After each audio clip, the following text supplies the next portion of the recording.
Hello, everyone. Welcome to episode 6 of the Foot Basket Podcast. I'm glad you tuned in to this episode today. I'm glad you are here. I'm so excited to talk about some hoops. So excited to talk about playoff football and how good it's been looking.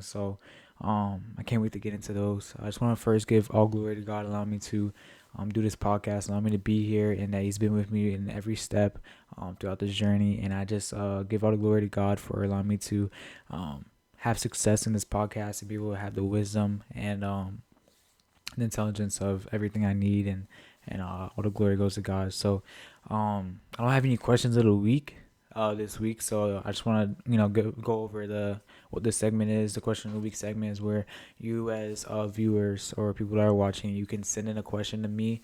You could comment on this video or comment on the Spotify comment section if you're on Spotify. You could send me a text individually on my personal Instagram, or you could text the Foot Basket Podcast Instagram. It's called Foot Basket Podcast. You could send in a message there. As well as just go follow that Instagram if you are a viewer and have not followed it. It'll just give you updates and anything like that. I do post on my story as well, like weekly, for you to submit some questions as well. I'm ready to just get into it because it was a great week of hoops. It was a great week of playoff football. And I have some two great segments here today for you guys. The first one will be me ranking my top 5 favorite young cores, and then when it comes to the football, we got some what teams are under pressure, or what organizations or players are under pressure this playoffs and this off season. So let's just get straight to the hoops. There was a a big loss on Monday.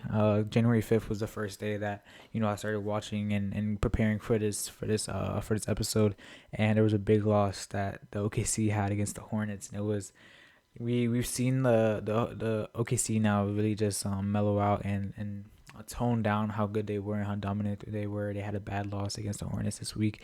They also played it might have been the Heat or another team where it was still a close game, and I mean the OKC looked so dominant in the beginning of the season, so they've definitely cooled off a little bit.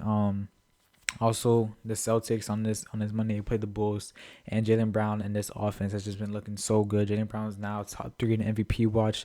When he played my Nuggets sometime on Tuesday or Wednesday, he looked so good as well. And Jaylen Brown has just been tearing it up, and now I know NBA posted their power rankings for MVP, and Jaylen Brown's now third. He has literally like prime MJ numbers right now, so it's good to see, and it's kind of crazy to see that the Celtics team ended up selling and getting some draft picks and trading away two of their starters, Jrue Holiday and Porzingis. Or if you want to count Al Horford as a starter, you could put Al Horford in that conversation as well. Then losing their power forward, small forward, and Jason Tatum, and still being able to stay the 2-3 seed in the East. And it's crazy to see. Also, the Cavs are continuing to disappoint. Let's see. Let me point out. Let's say this game against the Pacers, a 4-point game. The Pacers are, if I think, pretty sure the worst in the conference. And that was their game on Tuesday. They had the game against the Timberwolves where they lost, and it's just something that I want to point out. There was a game that I watched. I can't remember which one it was. One of these Cavs games. I mean, it might have been the Pacers one.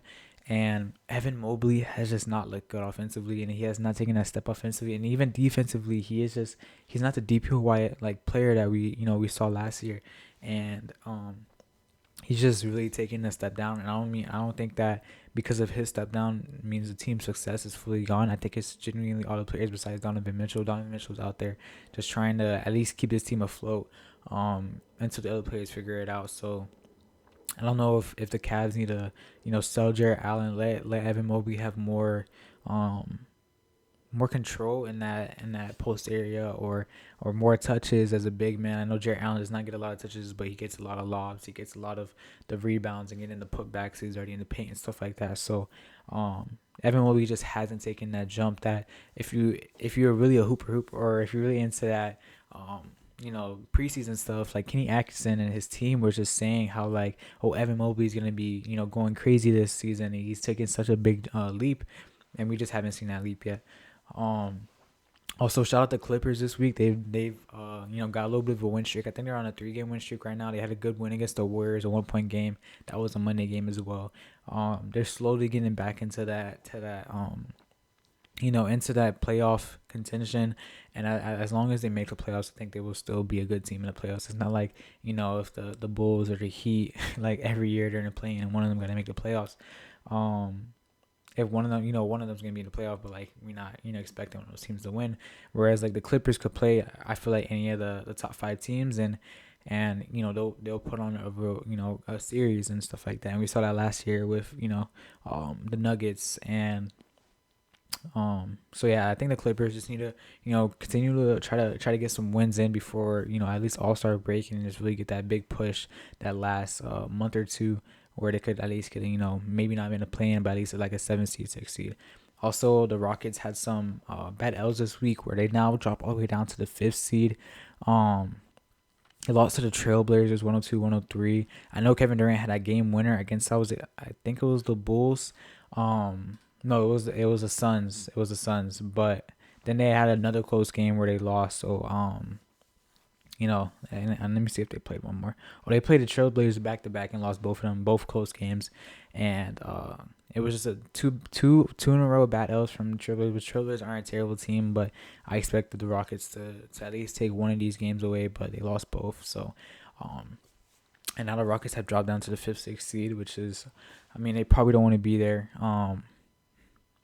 But like no matter where you are, especially in the West, you're gonna be playing a good team regardless. But we don't. Of course, it's like almost possible that they could drop down to a playoff or a play-in spot if they continue to lose. So it's just something to keep looking at with the Rockets. Hopefully, this is just a little area where they're not playing too good because we've seen the Rockets play really good this season. Pacers have had a couple wins this week. I mean, they're still one of the worst teams. The 76ers in the Magic game, I thought this game was going to be a big because I've been enjoying watching 76ers basketball. And it was pretty good until about the fourth quarter and the 76ers pulled away. And it was only a 103-91 game, so it wasn't really high scoring like I thought it was going to be. I thought it was going to be so much scoring in this game, but it was a really defensive game. I've still just been enjoying 76ers basketball as well as Nets basketball. I've been enjoying as well. Yair Demon had a really good game. I forgot. I think that was the Tuesday game. Yair Demon had a really good game. And Michael Porter Jr. is continuing to just ball out and hit so many shots. And it's just been a fun watch. So, yeah, that's really all I have for hoops this week. That was like any highlights. People that haven't watched any hoops this week, that's kind of what's going on around the league. The Rockets are dropping. The Clippers are coming up. The Timberwolves had, were just in the middle where they had some good wins. They lost to the Cavs a couple days ago, and the Celtics are continuing to stay good, which is so crazy. But yeah, that's what we have for NBA hoops this week. So let's get to my segment for this week, which is gonna be me ranking my top 5 favorite young core. They do got some honorable mentions as well, and I'm ready to get straight into it. So my first honorable mention is going to be the New Orleans Pelicans. I did not know anything about Derek Queen in this draft, and when he got selected, I didn't know too much about him. What I saw at least was just a small power forward, which is what the Pels already have in Zion, and even if he plays a 5, this is a small 5-man as well. But he's been playing so well, and ever since he started, and then it was about a month or maybe like a month. No, it was about a month ago where Derek Queen started going crazy, and he started getting these almost triple doubles and filling the stat sheet. And Derek Queen has been playing good. Jeremiah Fears is a top 5 rookie of the year candidate, and I think that duo by itself is already good. I don't know if you want to count Herb Jones and Trey Murphy into your young core. Not really. Trey Murphy is doesn't even count as a young core anymore because bro's leading the Pelicans history in like most threes or something like that. I know he just hit that like a few days ago, so he's been around long enough to make the most threes on the team. So I don't know if you count him as a young core, but I mean if you want to count Jordan Poole into that conversation, I just think the players of Jeremiah Fears and Derek Queen, if they are able to play together, and keep both of them, I think this would be a good duo together. I think Derek Queen will need a big man, like a center, like a bigger guy at some point. But right now it's working out, and you just kind of just rock with it. You kind of just let let them ride out this season. Get the rookies their playing time. I've been enjoying watching them two play together. And my other honorable mention is gonna be the Wizards. Alex Sarr has been looking real good. This week he played really well. This season been having a good season. You have promising players like Bub Carrington. You have promising players like Bilal Coulibaly, where Bilal Coulibaly is kind of your defensive guy. And when you see these rookies or sophomore year players, that's kind of what the coaches are really yelling into their ears is to really just be a dog on defense, be that young, lightning on the court, and Bilal Coulibaly has done that really well. He hasn't, been such an offensive player, but he's been, fun to watch. You also got a guy like Trey Johnson. He's gonna get you some buckets as well. You actually the Wizards now have Trae Young, and I know I'm not gonna really say Trae Young is part of a really young guy, but he's gonna be a part of this young core as they continue to grow and his team grows, and we'll see what the Wizards end up doing with this Trae Young acquisition. And I know Trae Young's contract ends in about a year or two, so we'll see if they give him the deal. And as long as they're continuing to develop their young players like the Alex Sarr, like the Bub Carrington, like the Trey Johnson, like the Bilal Coulibaly, this team could end up being real good about 3 years from now. And we'll see what the organization does with those players. At my number 5 spot, I feel like I'm really being biased with this team. I've been talking about this team a lot this season. It's going to be the Utah Jazz. I've just been enjoying watching Keontae George basketball. I think Kyle Filipowski has been looking good. You also got Ace Bailey, and he's looked good. Besides, he got injured, but before his injury, he was looking good. You also have the Bryce Sensabaugh, Isaiah Collier. These are also just all young guys that are. Isaiah Collier is more of your shooting guard that's gonna be able to score at least. But when it comes to like Bryce Sensabaugh, this is like the typical young guy that I want you to be lightning on the court. I want you to be everywhere on the court, defensively and offensively. And he's cutting. He's looking better throughout the season. And Keontae George, I think, is going to be a solidified, at least almost all-star, if not an all-star, between now and 2 years from now. I think Isaiah Collier is going to be really good next to him, if not being a backup for him as well. I don't see Isaiah Collier. I think he will grow into a really good NBA player, and I don't think he's going to really want to play that backup role. But a guy like Bryce Sensabaugh coming off the bench will be a great player for the Utah. And you also have the Walter Clayton Jr. He's been looking really well as well. So, if you want to put Walker Kessler into that young core conversation, I wouldn't mind either. Walker Kessler is what you really need from a traditional center, just a big, taller guy getting rebounds. They tried last season and incorporating the 3-pointer into his game, especially like the last quarter of the season where they didn't really care about their season as much, and they told Walker Kessler just go chuck up some threes. And we'll see if they develop that into his game. But like before the 3-pointers or before them attempting that, he's exactly what you need from a center, where he's gonna get the rebounds, he's gonna get the blocks, and he was having a great defensive season before he got injured. So yeah, I think this young core looks really good, and I think they will all blossom. I think Isaiah Collier will blossom enough to where he won't even be able to. They won't even be able to maintain him. I think Walter Clayton and Bryce Sensabaugh will kind of be your guards off the bench, or one of them. You wouldn't really have Walter Clayton next to Keontae George, but Bryce Sensabaugh could really be your 2 for the team, and so we'll see what Utah Jazz does with developing those players. But I've been enjoying watching this team play so much, and I've been enjoying watching Keontae George basketball. Lauri Markkanen has been playing good with this young core, and we'll see what happens when Walker Kessler is fully healthy and continues to play. So yeah, that's what I have for Utah Jazz in my number 5 spot. On my number 4 spot, it's kind of just one player, to be honest, that really carries this young core, and that's going to be the Mavericks. They have Ryan Nembhard. He's been playing really well. Nobody expected Ryan Nembhard to come and hoop as he has, and he's just been a solidified starter while Kyrie's going to be out, and he's been playing super good. Of course, you have Cooper Flag, and Cooper Flag is he's just been looking so much better in the second half of the season that's been played so far. He had a slow start, but he's just been growing and growing as a player and growing as an offensive engine. And then making plays defensively. It's so almost satisfying to watch him just get a chase down block and then come up the court and have the confidence to go attack the rim, whether he gets the bucket or not, he gets the foul, or it's just the confidence that he plays with. And I genuinely do think he knows he has the skill set to really be one of the guys in the NBA a few years from now, like one of the guys. And it's just been a joy to watch him play as well. If you want to put Max Christie into that young core as well, you can. But it's just the Cooper Flag is really gonna. I really genuinely think he's gonna be really like one of the guys in the NBA a couple years from now. And I think he dragged so much into that young core that his team could have that like I can't leave them out of the top 5 spot. And like going back to the Jazz where like you have Keontae George, you have Bryson Sabah, Isaiah Collier, like none of those people are gonna be the guys. Like they might be all stars, like maybe this is even reaching like on all NBA, but like a guy like Cooper Flag is gonna be like a solidified all NBA player.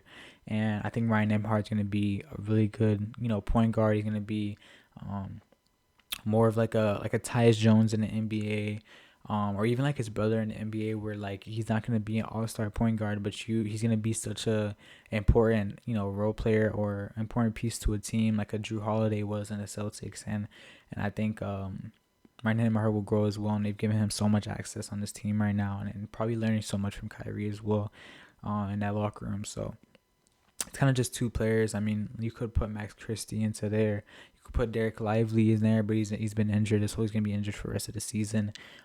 But before Derek Lively's injury, he's been looking so well as a center, and he's looking good as a lob threat. And we had the double big lineup the Mavericks ran with Gafford and Lively most of Lively's career together with Gafford, and I think that'll be Lively's role most of his career. I think with a big next to him, especially a big that can space out and give Lively more space for lobs at the rim and more space at the rim to just get that dunk on somebody or something like that. It's gonna be great for his career as well. So I've just been enjoying Mavericks basketball in the young core as well. At the number 3 spot, I think these three are gonna be the top 3 I have are gonna be obvious, and it's just wherever you put them. So the number 3 spot, I have OKC. I put OKC here. I really like the other two more than them. Of course, OKC's young core is gonna be, if you want to put, of course, Chet's gonna be in there. J Dub is probably in there. Shea's kind of getting too old, but you have a guy like Cason Wallace that's definitely in there. You have a guy like Ousmane Dieng that's definitely in there. And then like it's to the point where like Tyler Kokek. I think Tyler Kokek's on the Knicks. There's a white guy that they drafted, and I never even get to see him in their first round pick. And it's to the point where like they're using their sophomore players so much that I can't even see how much of a young core they have. But they have so many young pieces that it's just hard not to put them up there, and especially a guy like Chet brings so much gravity and being a DPOY candidate every year, being almost an All NBA player. J-Dub was an All NBA player last year. Cason Wallace, one of the best defenders in the league. Ousmane Dieng has been really good as a backup. You can even put what's his name? I don't know his first name, but Wiggins. His last name is Wiggins. I can't remember his first name right now. He's been a great backup as well, and the young core of this team has just been growing, and I think OKC and their staff has done really well developing players.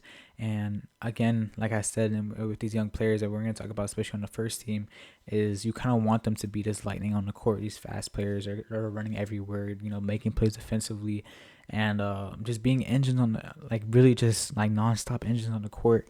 And that's kind of what OKC has going over there with their young players, and that's why Cason Wallace has played so well. He's hitting the three, and then defensively he's just everywhere, and that's why he's leading the league in steals and stuff like that. So I think OKC is doing really well, just developing this team, especially their young players.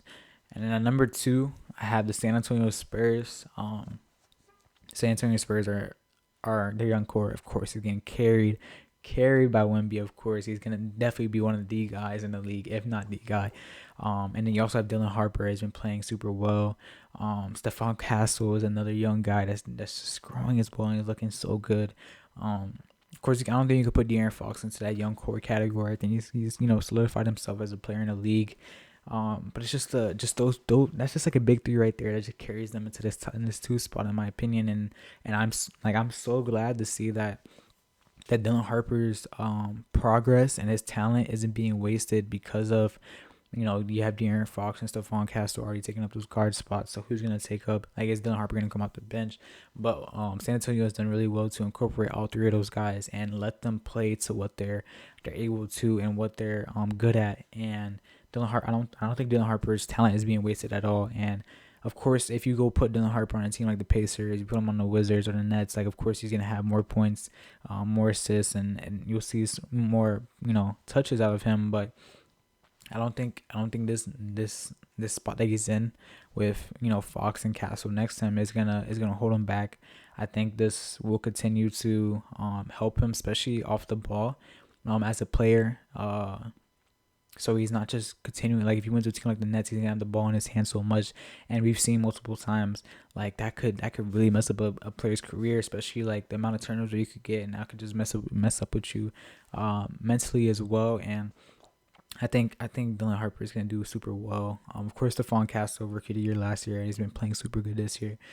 Victor Wembanyama has been such a beast defensively, and he's continuing to grow offensively, and he just has so much upside, so much talent that as long as he doesn't get injured, he will be the guy in the league. And like this big three of a young core is gonna be so good between now and like 3 years from now, as long as they're able to retain all their guys. And even I was looking at their roster as well. Jeremy Sohan is only like 23 years old. So you could really put him into that conversation as part of the young core as well. He hasn't been as good this season. If he has even been playing, I haven't even really noticed Jeremy Sohan, playtime. But I know like I've seen him at the last 2 minutes.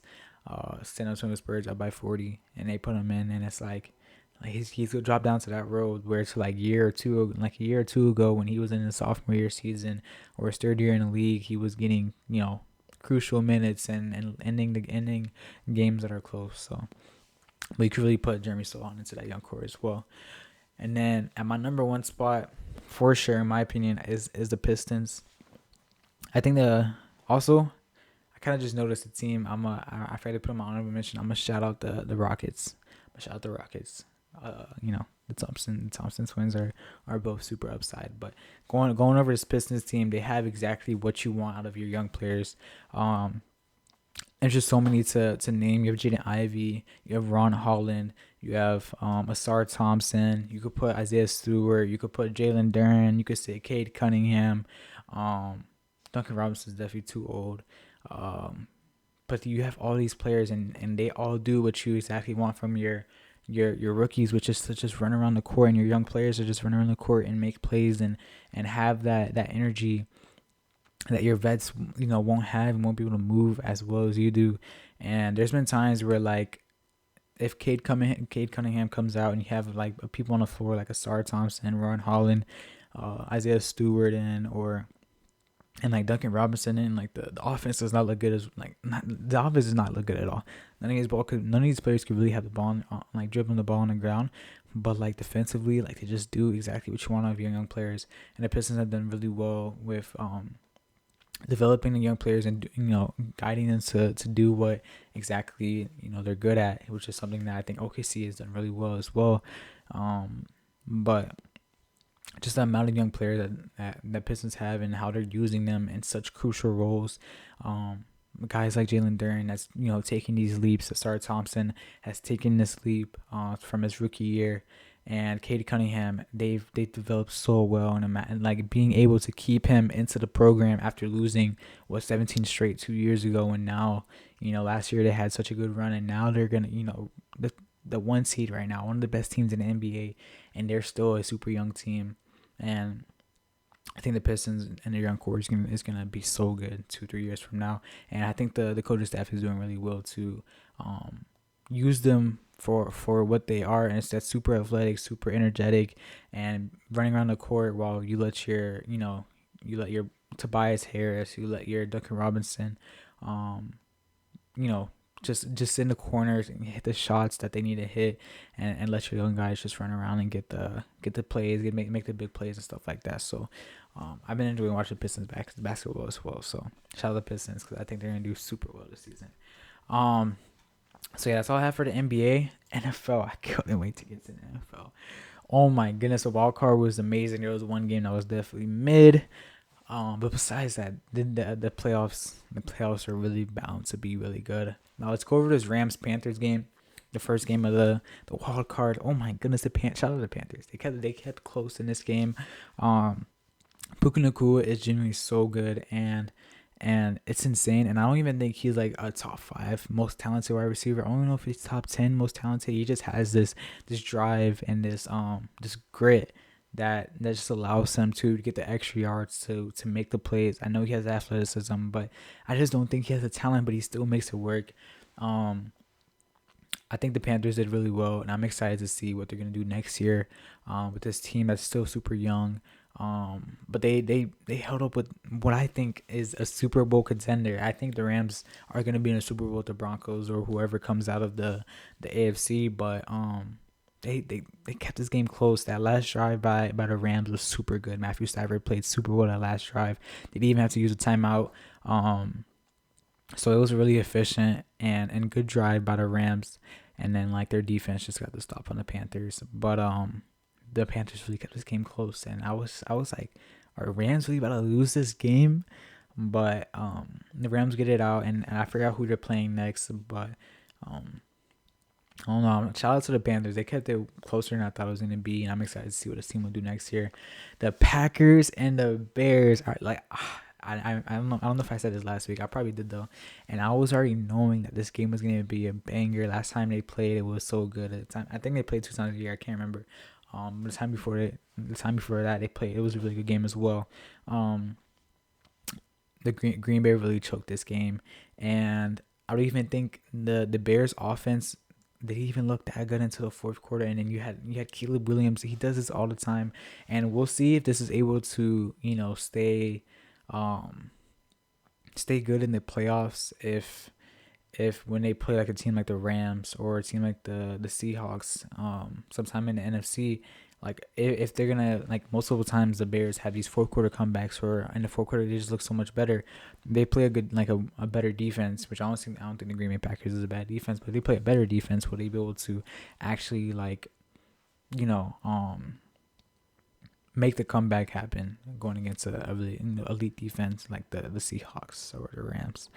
But shout out to the Bears. That first fourth down on like their opposite 20, and like the beginning of the second quarter, maybe the end of the first. I think Ben Johnson definitely got that from Dan Campbell. But um, I think Green Bay, the Bears gave you so many opportunities to win this game. Um, with the turnovers, and you guys just couldn't do anything offensively in the second half, and you guys genuinely like had the chance to win this game. And I mean, as a Green Bay fan, it must be heartbreaking, especially losing like the way you guys did. Um, but it's not even like you guys had the opportunities and you couldn't do anything offensively. But shout out to the Bears. They made this game super super valid, and they will be home in their next game. I think they're home today. Hopefully, it's gonna be like another banger game because I think they play the Rams, and I was thinking about this. With them being the 2 seed, right, and them gonna be having home field advantage unless they play the Seahawks. Like a team like the Rams that literally play inside a closed stadium. Any team that comes to Chicago, like Chicago's gonna have this weather that they're used to. So hopefully, like, we'll see what happens in this Rams Bears game. I feel like I said, I had the Rams winning like a Super Bowl contender, but thinking about the Rams going to a cold outside game that the Bears are used to, we'll see how this game goes. But shout out Caleb Williams. If I gave any hate to Caleb Williams in any of my episodes, I take it all away. But yeah, let's go to this Bills Jaguar game. Hopefully, first thing I want to say is hopefully Josh Allen heals up. I don't know if he, I don't know what. I know he had the finger injury and he had like a knee injury. He continued to play through it, and I don't know if we play the Bills.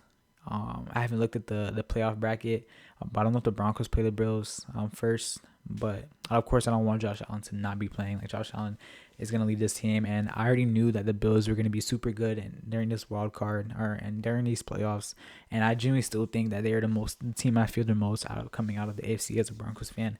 They played good this game. The Jaguars played good as well. But the Bills, I genuinely think are the second best team coming out of the AFC. Better than the Patriots in my opinion. Better than Texans in my opinion. So we'll see. We'll see how the Bills continue to play. We'll see if Josh Allen is completely healthy for next week, or at least able to play. But yeah, this game was pretty good as well. The 49ers Eagles. Oh my goodness, man. Oh my, yeah. I genuinely thought, and the thing is too, coming into this game, like it was whether or not the offense for Philadelphia was going to stay consistent. And we saw the second half of the season that their offense was not consistent at all. And it was like, then these playoffs are going to be already be able to turn around. And I genuinely don't think like their offense was playing too bad. Way better than they had these last 3-4 weeks. And it was just that fourth quarter. San Francisco really just pulls it out with the win. Crucial drops by AJ Brown and crucial drops in general. And the offense didn't look too bad. The defense was looking really good, and this was something I took down as a note when I was watching this. I put in the third quarter that Eagles defense looks so good, and then literally I put like 3 minutes later the San Francisco offense's game has been looking so good as well, and like that counters each other. But genuinely, like somehow still, like even though the Eagles were making so many big plays, like defensively, I think San Fran's offense looks so good against this elite defense that were making plays, and San Fran's offense was somehow getting first downs. They were fighting for these first downs, and I genuinely just think San Fran wanted it more, and you could really see in the players, and the emotions and stuff like that the players had. So it was just really the offense by the Eagles, and it's a team that we're gonna be talking about later for the segment about the pressure this team has this offseason. So it was just, I mean, was I surprised a little bit? I genuinely thought Eagles offense was fully gonna turn back around and go back to what they did last year, but it didn't, and it didn't look too bad. But San Fran pulls this game out. The Chargers and the Patriots, something going to this game for sure that I thought was going to be a problem was that O-line. I think the Chargers genuinely have one of the worst O-lines in the league. Definitely the worst O-line in the playoffs. And the O-line wasn't even the problem in this game. It was genuinely the receivers weren't making any separation. Justin Herbert wasn't making these plays that he usually does. And Chargers scored 3 points in a playoff game. And I know at some point it was like 3-9. Patriots had no touchdowns in the third quarter, and Chargers need one touchdown, and they're in a lead. And it's so crazy. And this is what I was saying about the Patriots, is that I don't really think that his team is really going to step up in the playoffs, where you're scoring 3 field goals in 3 quarters against a Chargers team that's turned the ball over multiple times, turnover on downs, can't get any separation. I think Justin Herbert had 80 yards before that one crazy throw that he made in like the last 3 seconds of the second quarter.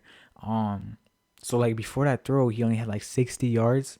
Maybe 50 something, and Patriots, you couldn't even get a touchdown in the first half. It was the offense by the Patriots was not as good as they played in the regular season, and I think I still think that the Patriots won't really be that dominant in the playoffs, and we'll see what happens who they play next in the AFC. But the Chargers, they just couldn't make plays, and there was no plays at all. And I thought it was gonna be the O-line that was a problem. And I know in the fourth quarter that the Patriots D-line really got some pressure, but Herbert was just not making no plays. Our receivers making no plays.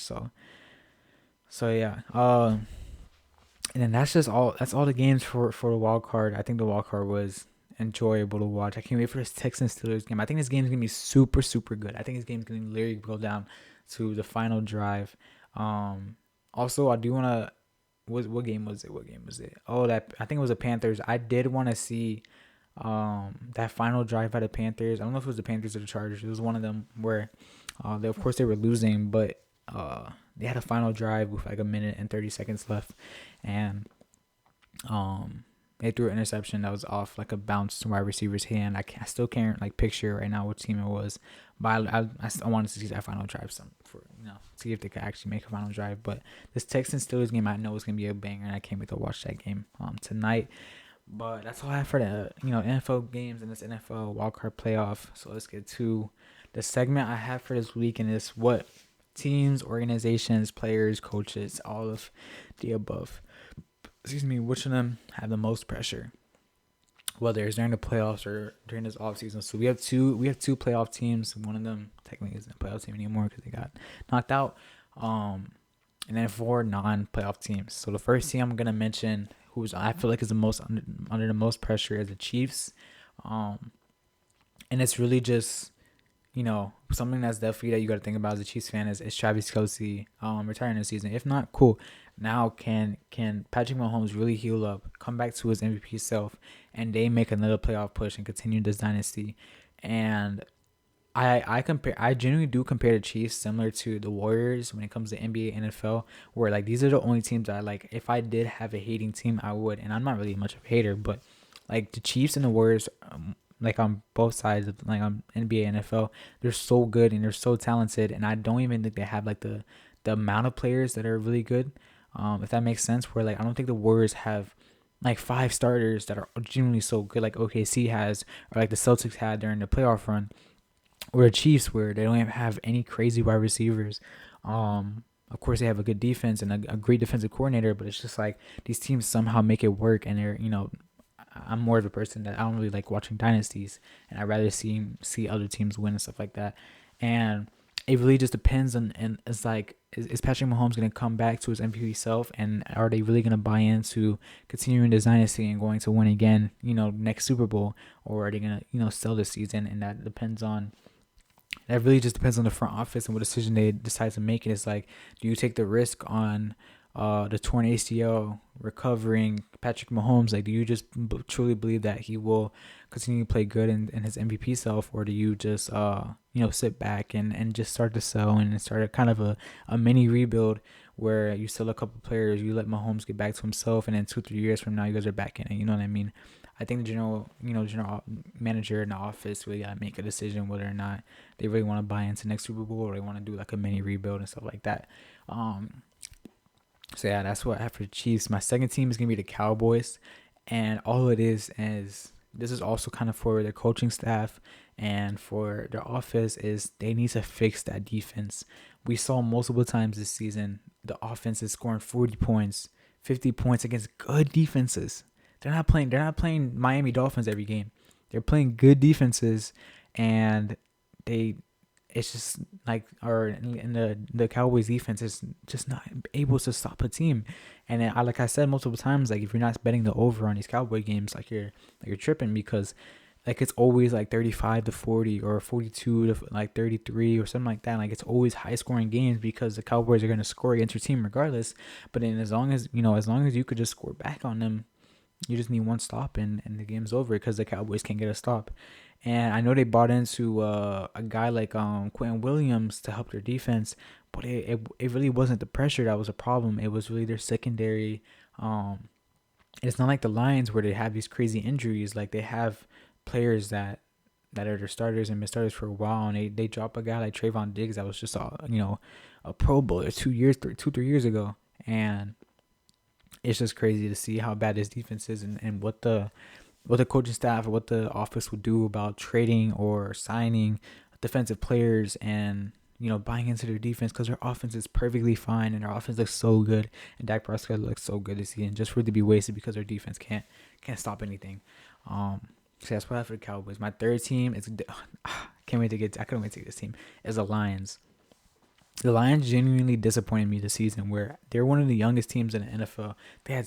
It was so satisfying almost to watch this team when Dan Campbell came to coach, to out of nowhere just play super good in the playoffs and go to the divisional like 2-3 years ago. And Jahmyr Gibbs, super young, and Jameson Williams is young, Amon St. Brown is young, Aiden Hutchinson is young, Jack Campbell is young, Brian Branch is young, and you have so much talent. And I know they had safeties that were fully out, and you could really see that that hole in their defense. But it was just not a consistent offense throughout the season, and that's what truly disappointed. I'm not even a Lions fan, but I probably what truly disappointed Lions fans is their defense, of course, was gonna lack, but the offense was lacking some games, and they couldn't get yards, and they were making turnovers, and it was just like dang, like you guys are the offense was supposed to be, our firepower and our energy to help the defense at least a little bit, and the offense wasn't helping at all. So, the Lions offense has to be consistent next year if they want to make a big playoff push. They can't be inconsistent because you're if a defensive player goes out next year, you're telling me your season's over just like that because you guys can't stay consistent. You know what I mean? So as long as the Lions offense can stay consistent next year, they can actually make another playoff push. No matter if a guy like Aiden Hutchins goes out or a guy like Brian Branch goes out, because as long as your offense is consistent, you were in the playoffs this year. So yeah, that's what I have for the Lions. My fourth team is gonna be the Ravens.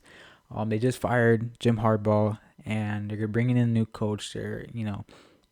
And we saw with the Bears bringing in a new coach like Ben Johnson, completely turned this team around. And we'll see what the Ravens do for fully healthy season of Lamar. But like the biggest pressure is for this coach that they're gonna bring in, where we've seen MVP caliber form of Lamar for the past 5-6 years. And they can do nothing in the playoffs, and they're one of the best teams in the regular season. And I think literally if Lamar was only 2 weeks long or 3 weeks long versus like 6 weeks long, this team's in the playoffs right now, and it's whether or not they lose or win. I mean, we can't see that now, but it's just like they've had so many seasons with Lamar playing so good and having good pieces around him that it's like insane that they have no success. And it's so much pressure for whoever they sign in as this new head coach. Like, well, can you bring a divisional or a Super Bowl with this team that's so talented but can make nothing in the playoffs and hopefully have a fully healthy season of Lamar? So I think this new coach that they bring in, whoever they bring in, is going to have so much pressure. Like, I don't think Ben Johnson had any pressure or any expectations going into that Bears team, but whoever is going to be this new head coach for the Ravens, he really has to step up. Because fans have, fans want, the Ravens to finally win. And Ravens, you finally have the offense. You finally have the players that you need. What's holding you back? You know what I mean? So, and then my fifth team is going to be the Bills. I think they have so much pressure is because they've had so many bad losses this season and even wins that they shouldn't have won. So it's kind of just like, I still do fear the Bills. I think the Bills is a great team, and they're greatly coached, and it doesn't even matter if they don't have the talent like the Eagles have. I think they're still a scary team in the playoffs, and I still, out of every team I don't want to play the Bills as a Broncos fan. It's just can they really show up in these playoffs, which they had. I mean, today or yesterday when they played, they put a good game. It's just like, can they, as long as they don't show any of those glimpses of those really bad games where even though they won or lost during those bad games in the regular season, they cannot pull that out during the playoffs. And it's been definitely talked about on the social media about these games that they played. Even when they win, they did not look good at all. And I can't remember some of the games that they won, and especially that Eagles game recently that was late, like 2-3 weeks ago. The Bills look terrible. The Bills did not look good, and they almost still won that game somehow because the Eagles looked even worse. And so it's just, as long as the Bills just don't bring up that slow side of them, they'll be successful in the playoffs. And then finally, the team that's under the most pressure is the Eagles. And I think it's just their offense. Their defense, like during their San Fran game, looked really good. You expected what you expected. I think the Eagles have the most talent in the NFL when it comes to individual players. I could literally name so many players. It's insane. Saquon Barkley, Jalen Hurts, Jalen Carter, Zach Bond, Reed Blankenship, Cooper DeJean, AJ Brown, Devontae Smith. Yo, even Tank Bigsby, the starting running back from the Jaguars that he brought in to just be a kick returner. He was supposed to be just a kick returner, and he's talented. He, like, a backup running back could be a starting running back on a playoff team because the Jaguars was a playoff team. That's how good and talented this team is, and I think Nick Sirianni is a good head coach as well. And you guys did not play as good as you did last year. You guys were not as dominant as last year. You even brought your guy back, Brandon Graham, back, which he still looked okay to good, and it was a disappointing season for them, especially their offense looks so inconsistent. And I think next season it just depends on these players like AJ Brown. It depends on Jalen Hurts. Like, will you guys bring this consistency back that you guys had with Saquon Barkley? Even no heat of Saquon Barkley, I think he had a pretty good season, but it wasn't as dominant as he did when he first came into the program. They had to be able to find ways to break through defenses because coaches are being able to see how to stop this team. So you have to be able to like out coach the other coach, and it's just the inconsistent offense that the Eagles have. They need to bring that consistency back that they used to have, and they'll be back to being one of the best teams in the NFL. So that's all I have for NFL. That's all I have for today's episode. Um, I enjoyed both these segments. I enjoyed playoffs, and I can't wait for next week. I can't wait for this game tonight. Um, Also, just again, go if you made it all the way to the end of this video, go like, subscribe, share this video to others. Comment or text me individually to be in the question segment and the beginning of episodes. Follow Foot Basket Podcast on Instagram to stay in tune and updated with all things. And I'm just so glad you tuned into the episode. I thank you. Have a great week, and I'll see you guys next episode. Peace.